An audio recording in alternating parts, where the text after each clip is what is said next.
নমস্কার, আমি ডক্টর দেবাশিস বিশ্বাস, কলকাতা পুরসভার মুখ্য পতঙ্গবিদ। আমি দাঁড়িয়ে আছি কলকাতা পুরসভার যে মশা গবেষণাগার তার ভেতরে। দেখুন, আমার পাশে একটা ছবি দেখাচ্ছি। এই মশাটার নাম অ্যানোফিলিস স্টিফেনসাই, নাছোড়বান্দা মশা। কীরকম একটু দেখলেই দেখতে পাবেন যে এ রক্ত খাচ্ছে, যার শরীর থেকে রক্ত, তার হুঁশ নেই, রক্ত পেছন দিয়ে বেরিয়ে যাচ্ছে। সেই জন্যে এটাকে আমি নাছোড়বান্দা বলছি। এবং এই অ্যানোফিলিস স্টিফেনসাই, এটার বিজ্ঞানের পরিভাষায় বলা হয় ভারতবর্ষের বিভিন্ন বড় বড় শহর, কলকাতা, চেন্নাই, মুম্বাই, বেঙ্গালুরু, শিলিগুড়ি, লখনৌ, এইসব বড় বড় শহরে যে ম্যালেরিয়া ছড়ায় আমরা জানি, তার মূল বাহন এই অ্যানোফিলিস স্টিফেনসাই। মানুষকে যখন কামড়ায় তার হুঁশ থাকে না, একজনের দেহ থেকেই রক্ত পুরোপুরি নিয়ে তবেই আপনাকে ছাড়বে। সেই জন্য একটা জিনিস মনে রাখবেন, পরিবারে সাধারণত একজন লোকের ম্যালেরিয়া হয়। ঠিক উল্টো স্বভাবের মশাও আছে, আমি দেখাবো।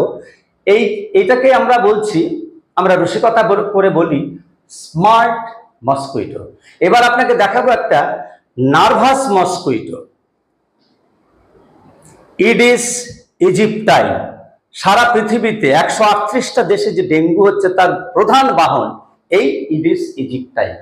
এই ইডিস ইজিপ্টাই মশাটা আবার নার্ভাস ফিডার, অর্থাৎ একটা পরিবারে আমরা সবাই বসে আছি, গল্পগুজব করছি, খাওয়া দাওয়া করছি, হঠাৎ করে এই ইডিস ইজিপ্টাই যদি আমাদের কাউকে কামড়ায়, এতটাই চালাক মশা যে আমরা যদি এর দিকে তাকাই তাহলে উড়ে চলে যাবে। কোথায় চলে যাবে? আপনার পাশে বসে আছে আপনার মিসেস, কিংবা আপনার মেয়ে, কিংবা আপনার নাতি বা নাতনি বা ছেলে বউ, তাকে গিয়ে কামড়াচ্ছে। অর্থাৎ একবার এক পেট রক্তটাও নেয় অনেকগুলো মানুষের শরীর থেকে। আর তাই এই মশাটা দেখবেন ডেঙ্গুতে ছড়াচ্ছে। একটা পরিবারে একাধিক লোকের ডেঙ্গু একসঙ্গে হতে পারে। স্বভাবটা কেন? এটা কারণটা কি?